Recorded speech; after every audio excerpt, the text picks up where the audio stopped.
All right, let's now move to KwaZulu-Natal. Police Minister Becky Cele has announced that a team is going to be deployed to deal with the rising taxi violence in that province. Cele met with taxi owners, drivers and industry leadership from the Ugu and Harry Gwala districts earlier today.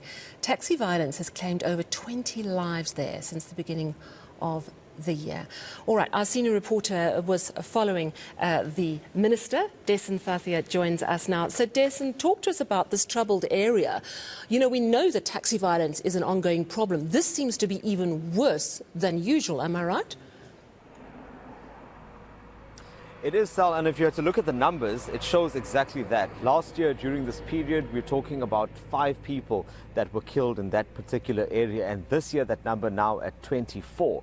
And the problem here is that at this point, those investigations are still underway, so we don't really even have the kingpins or the people that are behind this behind bars. So Cele and his team went out to that area today to try to ascertain exactly what the issue is. And, you know, while speaking to the taxi industry, he, and I'm paraphrasing here, basically said that at this point, it's a discussion, and he's asking nicely for them to almost stop what's happening within that industry, but at some point they'll stop asking, and they're going to have to ensure that the law takes its course. Because what he ultimately said was that hitmen don't hire themselves. They come from somewhere, and people are paying them. So who are those people that are paying them? It's obviously people within the taxi industry. And this was the type of conversation, the frank conversation that was being had in that room. Now, a lot of this taxi violence we've seen around KZN, but you have hotspots like this one right now. This has become an area which Cele says has almost reached crisis levels. Let's listen into what he had to say about the situation out there in Ugu. The issue here is raised that police themselves, they find themselves consumed in the kind of criminality. Indeed, if there is so much money, somebody calculated and saying one association here collects about 14 million a year. That's the money that you decide, maybe as a chair, as a secretary, as an executive, you just decide how to use that money completely unaccounted for. Those are the things that will have to stop. And as people commit crime going forward, they also bring in the law enforcement by them and all that kind of stuff. So we'll have to really clean our house.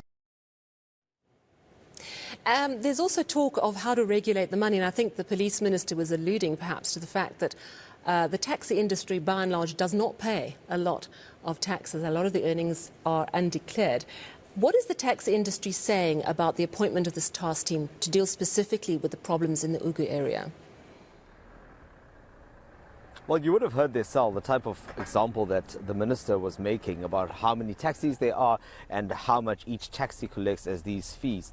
And with him estimating there about 14 million rand. So there's a lot of money moving in that industry. If you look at all the associations in KZN, there are over 240 of them. About 18 were in question today during that meeting when we talk about that Ugu district and its surrounds. So that money is moving, and the problem with it is, as the minister outlined, is that there are layers to this. So it's, on the one hand, you've got these hitmen that are roaming there. You have taxi bosses that are being killed, and that needs to be dealt with by the SAPS.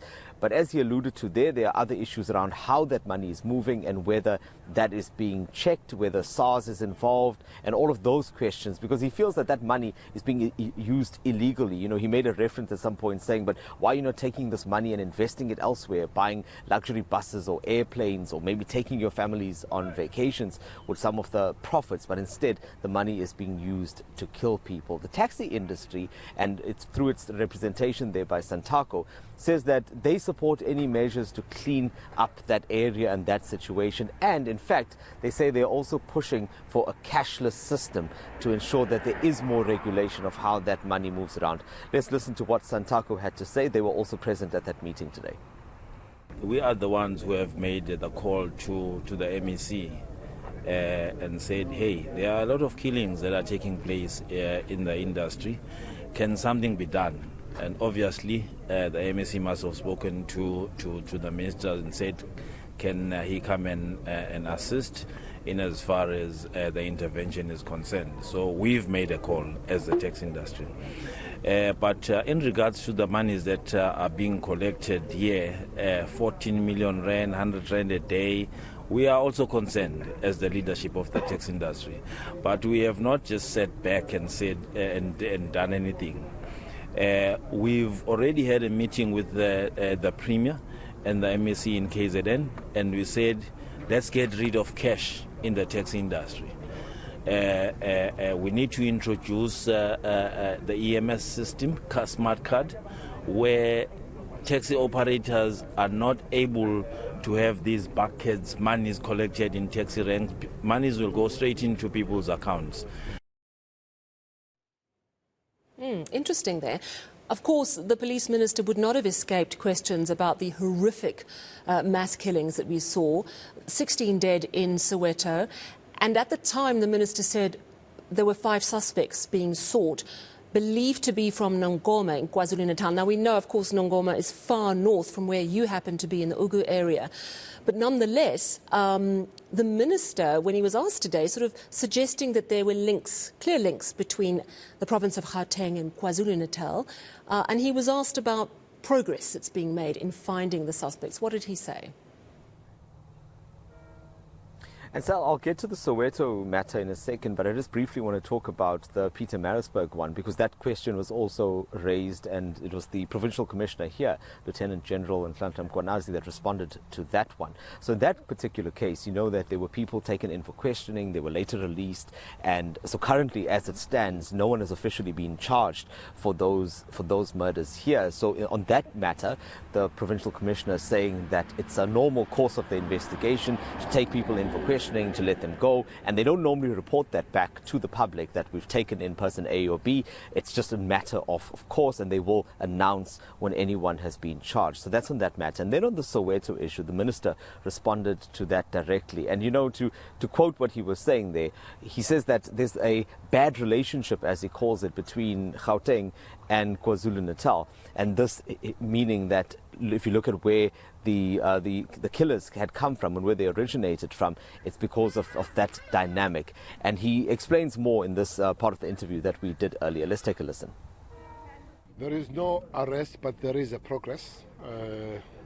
I'm sure you were told by the MEC Gauteng that about five people.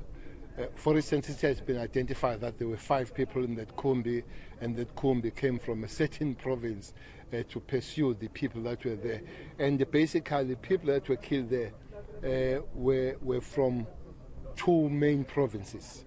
So they are looking at that. It has been said time and again that there is this bad relationship between KZN and Gauteng, that crime is committed in Gauteng and you find those people in this province and vice versa. So they are looking at that. But as I was briefed yesterday, I was told that we have taken 2 steps forward, and people are becoming really confident that that thing will be cracked. Well, it's good to hear progress is being made. Let's hope we see arrest soon in that horrific case. Desin Thathia, thank you so much for giving us an update on the taxi violence problems in that part of KwaZulu-Natal.